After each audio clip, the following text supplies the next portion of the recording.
Just making sure the recording's going.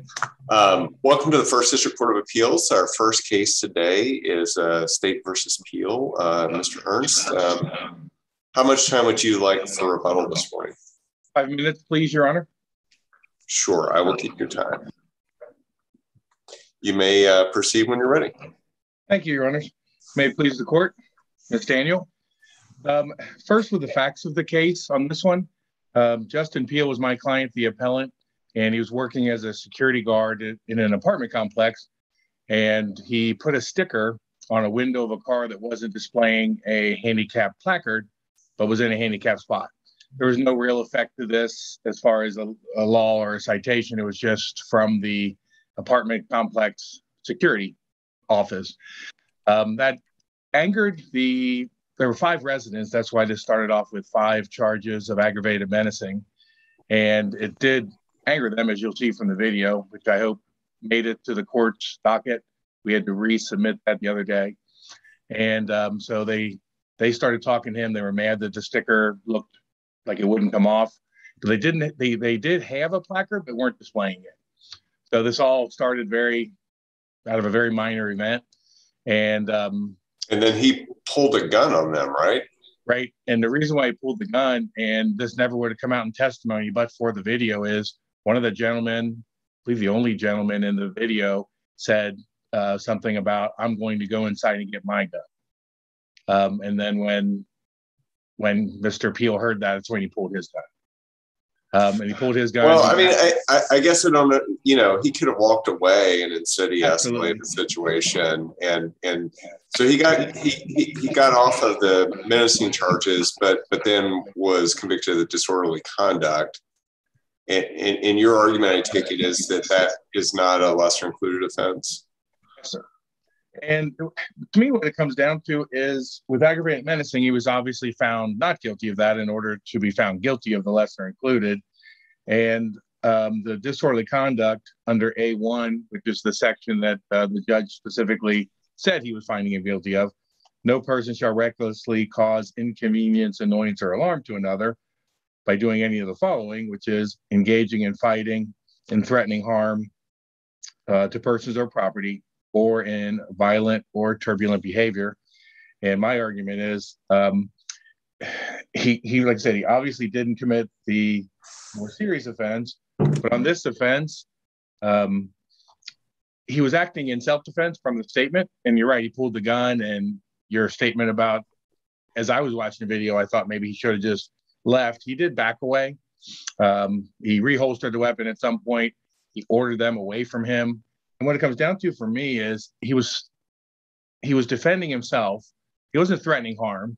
He didn't say he wasn't there to shoot the weapon. He drew it in self-defense based on the statement of the gentleman in the video, which you'll see.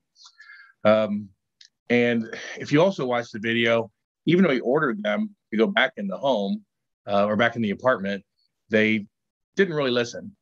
At first, they just sort of raised their arms in the air, and eventually they backed off a little, but it was mainly Justin backing off. So I didn't see and I guess I'm confining my argument to the facts of this case, because I know what Ms. Daniel wrote in her brief was that there are other districts that certainly say it's a lesser included. So under the facts of this case, there's a distinction between the A5, which was the case that you cited, and the A1 cases that she cited. And I guess my question for you is are you aware of any cases under the A1 that have agreed with your position? No, but I couldn't find anything, certainly not from the first. And that was why I included that. And I put in my brief that I know that it's a different section of disorderly conduct. So, and I know the A1 section is so broad that it can almost be argued in a lot of cases that it would fall under that, because it uses words that, what exactly is violent or turbulent behavior? I mean, is him drawing a weapon the very act of drawing a weapon? Is it turbulent? Is it violent? Does it necessarily cause inconvenience, annoyance, or alarm? And I said under facts of this case, my argument is that it didn't cause inconvenience, annoyance, and alarm because they didn't listen to him anyway. If you look at the video or from the testimony, actually the testimony is a little different than the video, but They weren't backing away. They weren't scared. They were angry.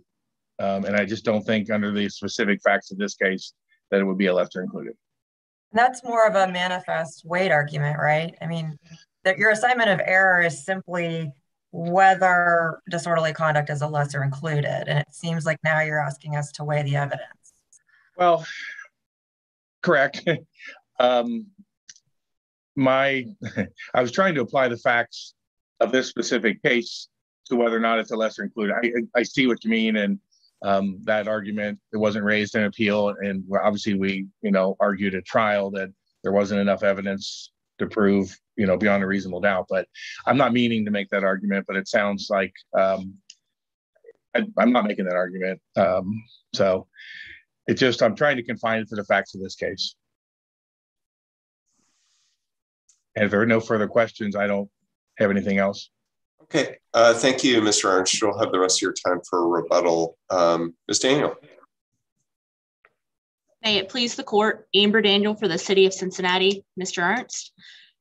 Your Honors, I would first like to address the point that has been addressed previously in this, that the A5 argument is what was argued in Mr. Ernst's brief, and the A5 and the A1 are different.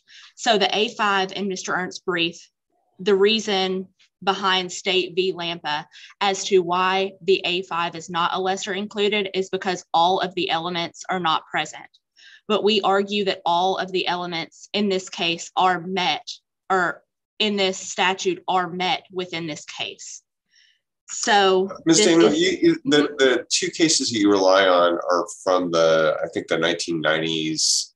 Are you aware of any cases in the last 20 years that have addressed this issue? No, Your Honor. Okay. So we are looking at the A1 section of this. So there are 3 elements that need to be met that we believe that we did meet within this case. So no person shall recklessly. We believe that recklessly was met when he pulled out a weapon, as he did that recklessly. That would be recklessly if he pulled out a weapon.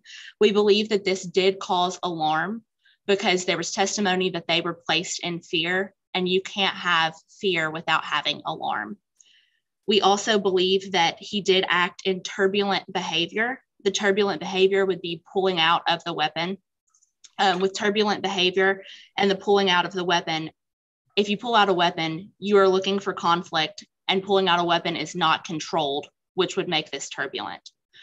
We believe that because of this and because of the cases that we are resting on, that this is different from the A1 standard that is the one that was rested on in State v. Lampella, which is the case that Mr. Ernst cited. And if there are no further questions, we will submit on our brief at this time. Okay, thank you, Ms. Daniel. We appreciate it. Mr. Ernst, any rebuttal? You're mute, Mr. Ernst.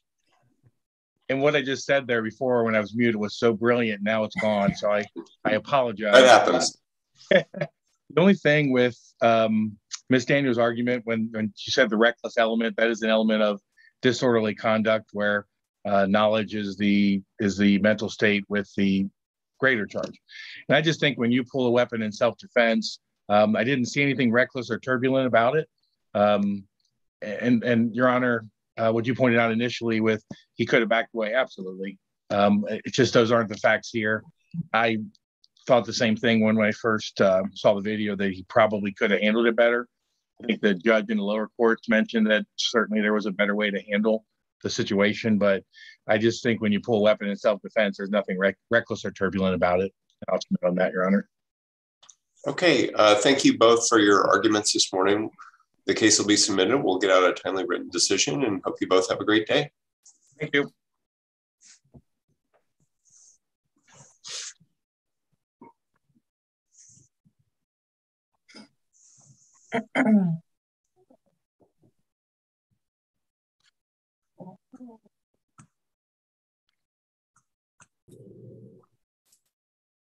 Good morning. Good morning. The next case on our docket is Johns versus Groshan. Mr. Johns, you have 15 minutes to argue. Would you like to reserve any time for rebuttal? If I may reserve 5 minutes. Sure. I'll keep your time and you may begin when you're ready.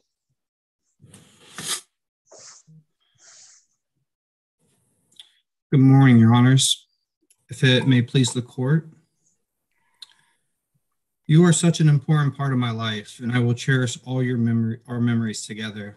You are an amazing person, and I will hopefully you will be able to make someone happy one day.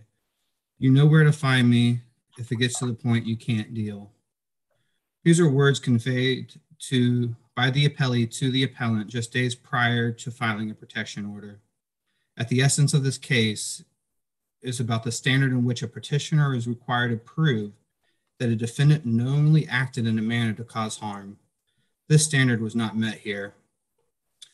The court should find in favor of the appellant for 3 reasons. First, the appellant did not knowingly engage in conduct that would cause the appellee to believe they were in physical harm or mental distress. Second, the appellee did not engage in a pattern of conduct that would cause the appellee to believe she was in physical harm or mental distress. And third, appellant did not cause appellee mental distress. I wish to rely on my briefs for all the additional arguments.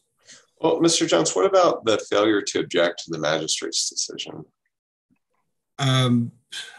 I was told by my counsel prior that it was heard in front of a judge because we were oversaw with a judge at first, and then I don't know if we were transferred to a different judge or I was told it was a judge. But wasn't it Magistrate Baradon? I'm not entirely sure. If that were the case, though, still adopting the magistrate's decision for the court, that would still, once the judge issues that final decision, then it does become a final appealable order. Right, but you have to object in between the magistrate decision and the court's order. That's in order to preserve it for appeal. I think that's the argument on the other side. I mean, I wasn't aware that it was a magistrate. My legal counsel when I asked them about that, they did in fact tell me that they thought it was a judge that overheard it as well. You see the protection order that was attached to your brief. There's a line for a magistrate with a signature, and then there's a line for a judge that says approved and adopted, and the judge's signature. So the order that you attached to your brief shows that it was a magistrate who heard the case. Then that would just have been a mistake based upon my ignorance of how to go about doing that, since I was represented pro se after my initial court hearing. Okay.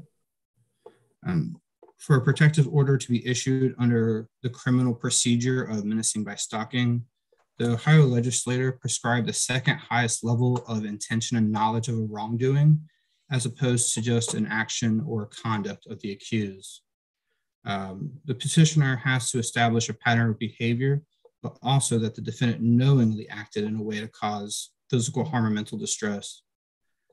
We don't need to talk about physical harm, as the appellee testified that she was never physically harmed by the appellant, nor was she threatened with such acts. As such, the trial court failed to adhere to the correct standard. In a case where the defendant took bomb casings from the government lands, was charged with knowingly converting government property, the Supreme Court of the United States held that a good faith mistaken belief that property was abandoned would provide a full defense, and this type of mistake, or the type of mistake, was immaterial as long as the defendant did not knowingly try to convert government property.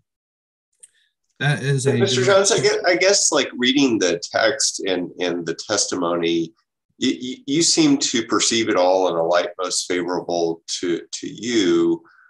What's wrong with the court disagreeing with that and essentially finding her to be more credible and reading those texts and listening to her testimony through a different lens? the fact is that they didn't apply the correct standard. They were going through her lens, but the statute itself says that there is a mens rea attachment to this. And the fact that appellee would never questioned about or try to prove that the appellant never knowingly tried to commit these acts, that shows that the trial court erred in its discretion of applying the wrong standard.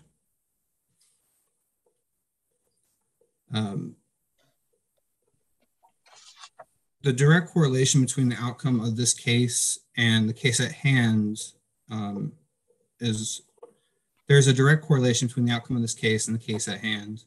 Other than the appellee testifying, she told appellant to stop talking to her as early as May. The appellant's testimony, the text messages, and appellee's conflicting testimony say otherwise. While the appellant was allegedly causing appellee mental distress, they were still spending the night together. They had resumed their sexual relationship. They were communicating regularly. Appellee was stating that she loved him, that she cared for him, and that she would always be there for him. Even if you take out the appellant's state of mind of severe depression and month-long anxiety attacks, with interactions like this, no reasonable person believed that they were causing somebody mental distress.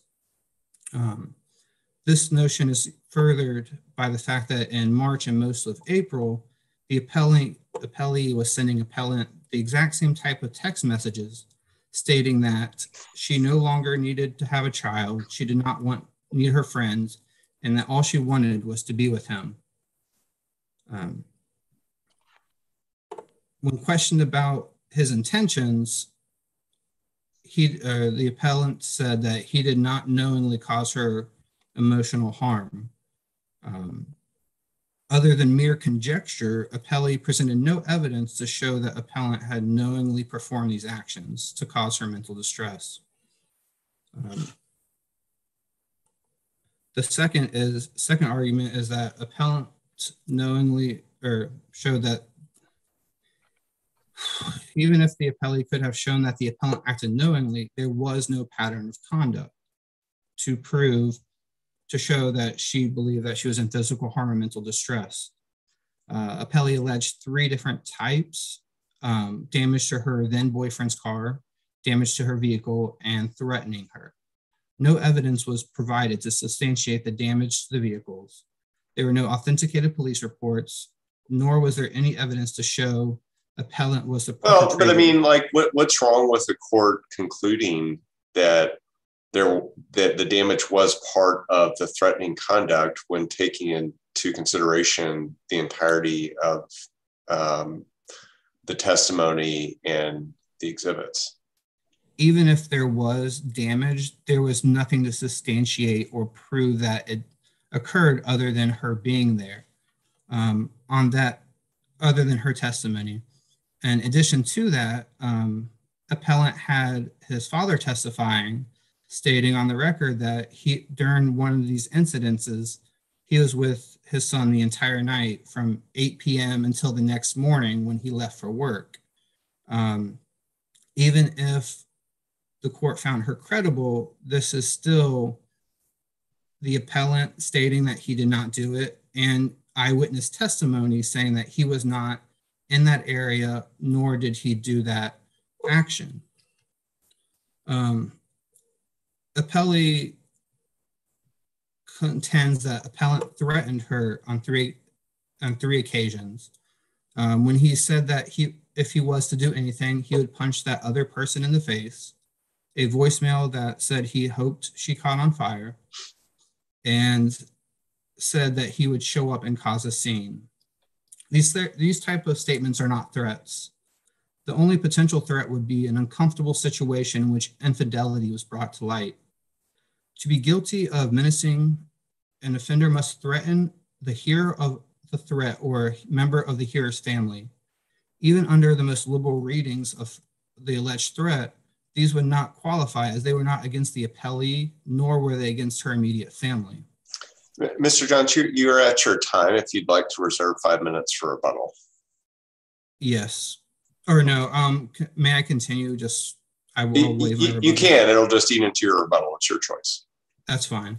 Finally, the appellant did not cause appellee mental distress. This court itself defines mental distress as any mental illness or condition that either causes temporary or substantial incapacity or would require treatment by a mental health professional. And incapacity is a substantial, if it has significant impact upon the victim's daily life.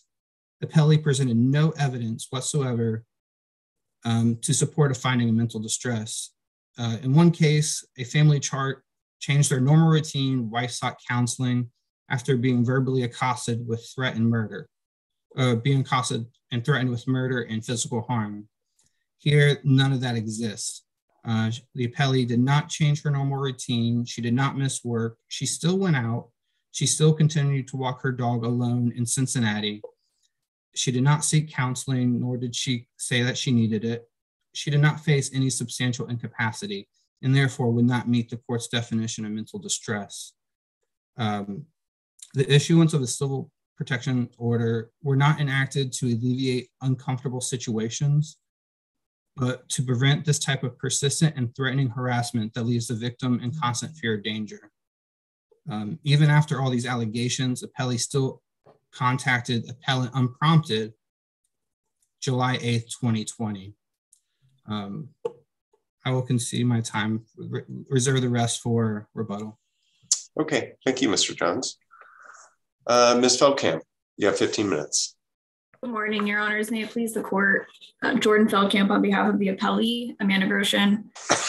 For the reasons I set forth in my appellee's brief, and for some reasons I'll set forth here today, we're requesting that the lower court's judgment be affirmed, so the civil stalking protection order awarded to Ms. Groshan remains in effect. I think the most important hiccup in the appellant's case to first address this morning, as His Honor pointed out, is the failure to first object to the magistrate's issuance of the April 27th, 2021 protection order before filing a notice of appeal. We would submit that the failure to object before filing the notice of appeal warrants dismissal of the appeal in and of itself. As the court is aware, Civil Rule 65.1G requires that a party file a timely objection to an order issued by a magistrate and entered by the court before appealing. I would submit that that rule is mandatory. It's not discretionary, as it contains the word must rather than may or shall as the instructive. This case was heard by Magistrate Baradon of the Common Pleas Court, as His Honor pointed out, who issued the order on April 27th. The court entered the order and it was sent out, but at no point did the appellant file an objection prior to filing his notice of appeal. As such, his appeal should be dismissed based on that flaw, but notwithstanding. Well, it's not a jurisdictional flaw, is it? I would argue that it could be, Your Honor. I don't know that the appellate court has jurisdiction over the matter without the objection first being filed. I mean, I think it's sufficient enough, to warrant dismissal. I guess it could be read either way to some extent, but notwithstanding, the substantive arguments that the appellant put forth lack merit themselves, and the judgment should be affirmed. First, the trial court did not err when it granted Ms. Groshan a civil stalking protection order. She demonstrated by a preponderance of the evidence that the appellant placed her in fear of physical harm and caused mental distress, thereby satisfying the statute. Ms. Groshan demonstrated through her testimony, which was credible, and her other evidence that the appellant also engaged in a pattern of conduct which led to that fear and distress. The appellant would have this court believe that the evidence put forth by Ms. Groshan did not rise to the level of warranting a protection order, but that wasn't the case. Ms. Groshan produced various text messages, around a dozen handwritten letters, various eerie voicemails, and most importantly, perhaps, an eventual violation of the ex parte order in support of her petition. So the communications, they started out as bizarre and became downright frightening over the course of a couple weeks to Ms. Groshan. Even the ex parte order, again, did not stop the appellant from physically going to Ms. Groshan's home, for which he was arrested and convicted. The appellant, in his own words, said nothing would stop him from getting her back, that he would end up in trouble or dead if he went down this path, and that he would do something stupid or cause a scene. The appellant literally threatened to cause a scene at Ms. Groshan's home and told her the night he was at home, supposedly with his father, that he was quote unquote crossing the bridge and driving to her home to cause the biggest scene of her life. Those are the words of the appellant, and while he's downplayed the effects of his communications on Ms. Groshan and would like the court to believe that he didn't have malicious intent, it should not believe that. Even if the appellant himself did not believe that he was going to make good on his threats to cause a scene, his relentless, erratic, threatening communications put her in fear of him, and the lower court seemed to agree. The evidence was sufficient to order the April 27th order of protection, and this court should conclude that based on all of the evidence that was put forward, the judgment should stand. As to the appellant's argument that the trial court did not make a finding as to his mens rea, again, as the court is aware, the burden of proof in this case is just a preponderance of the evidence. I don't think the lower court was required to make a specific finding as to the appellant's mens rea in the order or on the record. And I've seen no authority presented by the appellant which would require that specific finding. The trial court did state that appellant's conduct, when taken as a whole, caused Ms. Groshan emotional distress. I would argue that's sufficient. And further, despite the fact that the appellant has maintained that he did not know his actions and threats were going to cause mental distress, he should have known, given that Ms. Groshan repeatedly asked the appellant to leave her alone as June progressed on, and even changed her phone number on July 6th. Her changing her phone number did not even stop the appellant from contacting her. And importantly, this court has ruled before that a person acts knowingly when he is aware that his conduct will probably lead to a certain result. And I would submit to you that the appellant in this case, at a very minimum, should have known that the way he was acting and the things he was saying to Ms. Groshan were going to cause her fear and distress. It defies logic to think otherwise. The appellant has further attempted to minimize his behavior in his own words by maintaining that a reasonable person wouldn't have believed they were causing mental distress or a fear of physical harm. There's no reasonable test for the petitioner or the respondent in a civil stalking protection order matter such as this one. And again, if we question whether a reasonable respondent would have thought they were causing fear of physical harm or mental distress, I would argue the same rule applies as I just mentioned. When the person should have known that they were going to cause such an effect on the petitioner, that is sufficient to meet the knowingly element. And more importantly, Ms. Groshan, she demonstrated her mental distress she suffered and a fear of the appellant causing her physical harm. Therefore, her burden was met. The pattern element was also, or the pattern requirement was also met in this case. Ms. Groshan demonstrated through her evidence in her live testimony that the appellant engaged in a pattern of conduct that included many text messages, voicemails, letters, emails, and social media messages, even after she asked him to cease doing that. There are a number of examples in the record of the ongoing harassment, and this court should not find otherwise. And as little as a few texts or phone calls have been found by this court to be a pattern when the person receiving them does not want them and asks that the sender cease sending them. So certainly in a case such as this one, we would submit that the pattern requirement has been met and there was a pattern of conduct. I think it's also important to point out, as to the mental distress element, Ms. Groshan was not required to demonstrate that she sought treatment or had some sort of mental health diagnosis because of the appellant's conduct. But we'll strike that. It's actually been held by this court that it's sufficient to demonstrate that the respondent acted knowingly. And Ms. Groshan did describe the mental distress she faced because of appellants. She described that she feared him, that she feared he would not stop. She described that her heart would drop, and when in public, she was constantly looking over her shoulder, hoping that she would not find the appellant stalking her. And I would be remiss to not point out that she explained in trial that part of her fear of the appellant and the mental distress were exacerbated by the fact that he came to her home once more after he had been served with the ex parte order. So the appellant was convicted of that. And whether he was wrongfully convicted is not a matter that's relevant to our case, but no matter what way you cut it, Ms. Groshan, she showed she suffered mental distress and a fear that the appellant would come and physically harm her. Therefore, the lower court's judgment should not be disturbed. The next issue I would like to present is that to address one of the appellant's arguments, the lower court did not err when it extended the protection order to July of 2024, and it was not an abuse of discretion to do so.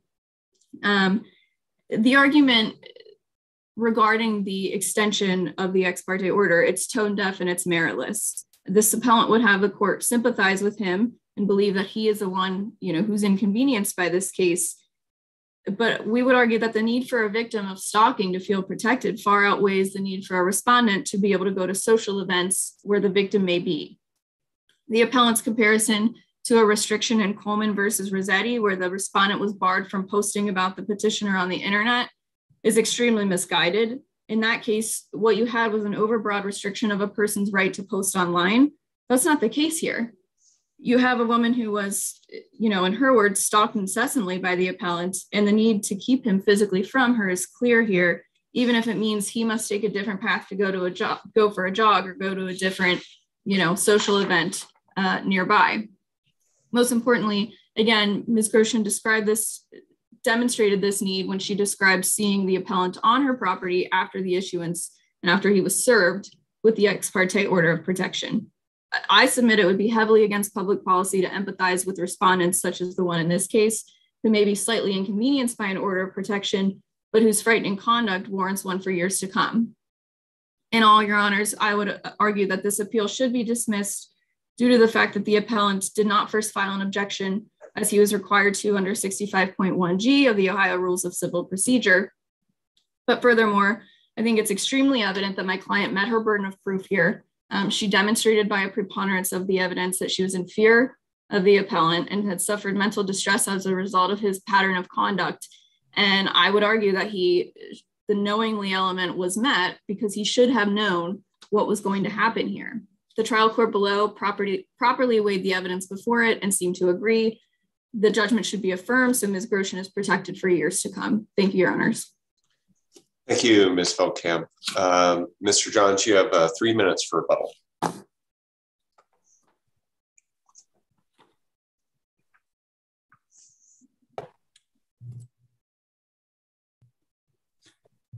On this criminal statute that the appellee has used for her civil protection order, mens rea is written into the statute itself. This requires the petitioner of a protection order to prove that the appellant knowingly caused these. Many of these cases are cited in my brief.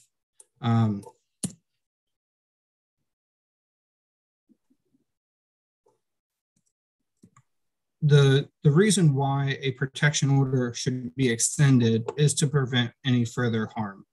As stated in testimony, appellant has moved on with his life. He has been in a relationship with another girl since August 2020. He wants absolutely nothing to do with the petitioner in this case.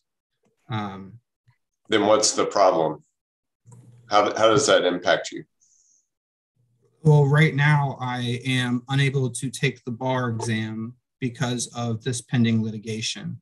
It affects not only my current attempts to become an attorney, but it can hinder this into the future for potentially 4 years.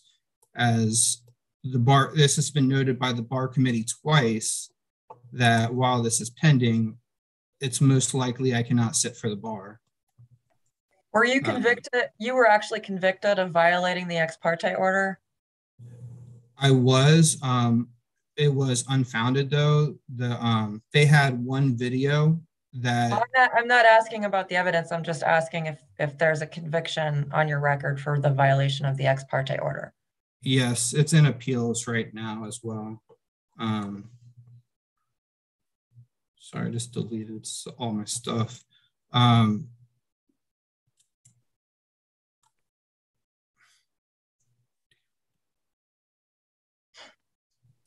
The biggest issue here is that the appellee has continually tried to state that she told the appellant to stop contacting her. This was far from the truth. She claims it through testimony, but the messages and her actions beg to differ. Both parties were continuing their sexual relationship until the mid of June. June 28th was when the text message I read at the beginning of my statement, where she told me to contact her. Mr. Johns, you're at your time now. Okay. So thank you both for your arguments today. The case will be submitted and we will get out a timely written decision, and hope you both have a great day. Thank you. Oh, thanks, Your Honor.